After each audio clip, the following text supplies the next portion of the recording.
আজি গণেশ চতুৰ্থী আৰু গণেশ চতুৰ্থী উপলক্ষে মই বৰ্তমান উপস্থিত আছো তেজপুৰৰ গণেশ ঘাটৰ গণেশ মন্দিৰত। আৰু ইতিমধ্যে ইয়াৰ লোকসকল আহি চাকি বন্তি জ্বলাইছে। মই কেমেৰা পাৰ্চনত দেখুৱাবলৈ অনুৰোধ কৰিছো। ইতিমধ্যে গণেশ পূজা উপলক্ষে, গণেশ চতুৰ্থী উপলক্ষে লোকসকলে এনেধৰণৰ গণেশ মন্দিৰত আহি পূজা অৰ্চনা কৰা, চাকি বন্তি জ্বলোৱা দেখা গৈছে।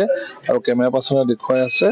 এটা কথা ক'ব লাগিব যে আজি যিহেতু গণেশ চতুৰ্থী আৰু গণেশ চতুৰ্থী দিনটো সকলোৱে আহি গণেশ মন্দিৰত সেৱা শুশ্ৰূষা কৰে আৰু লোকসকলে এনেকুৱা ধৰণৰ ব্যস্ত হয়। মই কেমেৰা পাৰ্চনৰ ভিতৰৰ যি দৃশ্য দেখুৱাবলৈ অনুৰোধ কৰিছোঁ। আৰু ইতিমধ্যে ইয়াত পূজা চলি আছে আৰু তেজপুৰৰ যি গণেশ মন্দিৰৰ ঐতিহ্য আছে আৰু গণেশ মন্দিৰত এনেধৰণৰ ভক্তসকলে উপস্থিত হৈ পূজা অৰ্চনা কৰিছে আৰু সেৱা শুশ্ৰূষা কৰি এনেধৰণৰ ব্যস্ত হোৱা দেখা গৈছে। আৰু কেমেৰা পাৰ্চন দেখুৱাই আছে। ইতিমধ্যে গণেশ মন্দিৰত যথেষ্ট সংখ্যক লোক সমাগম হৈ পূজা অৰ্চনা কৰিছে আৰু পূজা আৰম্ভ হৈছে। আজি সৰস্বতী পূজাৰ প্ৰাকখনত এনেধৰণৰ গণেশ চতুৰ্থী আৰু গণেশ চতুৰ্থী উপলক্ষে লোকসকল আহি ধৰণৰ পূজা অৰ্চনা কৰে আৰু দেখা যায় যে আজি গণেশ মন্দিৰত সেৱা শুশ্ৰূষা কৰি আৰু ইতিমধ্যে পূজা অৰ্চনা চলি আছে আৰু কেমেৰা পাৰ্চনে দেখুৱাই আছে এক সুন্দৰ পৰিৱেশ আৰু ইয়াৰ লোকসকলে উপস্থিত হৈ এনেধৰণৰ পূজা অৰ্চনা কৰে। কেমেৰা পাৰ্চন দেখুৱাবলৈ অনুৰোধ কৰিছোঁ। আৰু গণেশ চতুৰ্থী উপলক্ষে যথেষ্ট সংখ্যক লোক সমাগম হয় আৰু পূজা অৰ্চনা কৰে আৰু শৰাই আগবঢ়ায়। মই কথা পাতিবলৈ চেষ্টা কৰিম।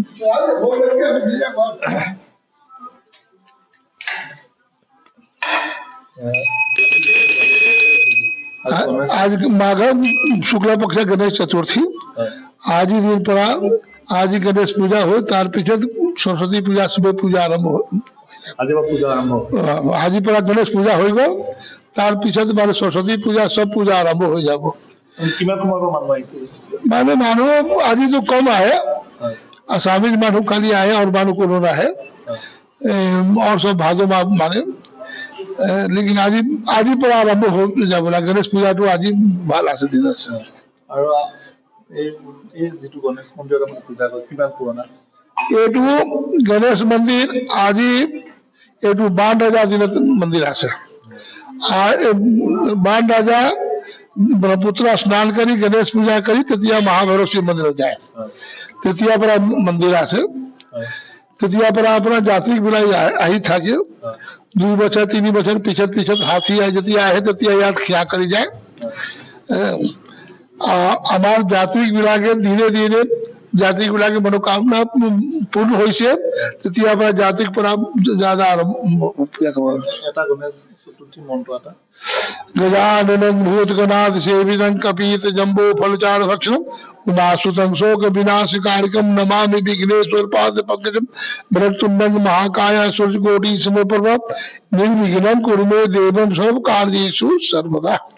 নিশ্চয় আৰু এনেধৰণে ইয়াত লোকসকল আহি যথেষ্ট সমাগম হয় পূজা অৰ্চনা কৰে আৰু কেমেৰা পাৰ্চন দেখুৱাই আছে। ইতিমধ্যে আজিৰ পৰা পূজা আৰম্ভ বুলি ক'ব লাগিব আৰু গণেশ পূজাৰ পিছতে সকলো পূজা আৰম্ভ হয়। সৰস্বতী পূজা হয় আৰু এইদৰে তেজপুৰৰ গণেশ মন্দিৰত পুৱাৰে পৰা যথেষ্ট সংখ্যক লোক সমাগম হৈছে আৰু লোকসকলে পূজা অৰ্চনা কৰিছে। আজি যিহেতু গণেশ চতুৰ্থী আৰু গণেশ চতুৰ্থী উপলক্ষে গণেশ মন্দিৰত আহি পূজা অৰ্চনা কৰে। আৰু এটা কথা উল্লেখ কৰিবলৈ তেজপুৰৰ এই যি গণেশ ঘাটৰ গণেশ মন্দিৰ, এই গণেশ মন্দিৰত বাণ ৰজাই পূজা কৰিছিল আৰু স্থান কৰিছিল এই গণেশ মন্দিৰতে পূজা অৰ্চনা কৰিছিল বুলি প্ৰবাদ আছে। আৰু এনেধৰণৰ তেতিয়াৰ পৰা গণেশ মন্দিৰত পূজা চলি আছে আৰু এই পূজা চলি থাকিব। আৰু আজিৰ দিনটোত যিহেতু ভক্তৰ সমাগম কিছু কম হয় যদিও সকলোৱে আজিৰ দিনটোত মূৰ দোৱাব বিচাৰে।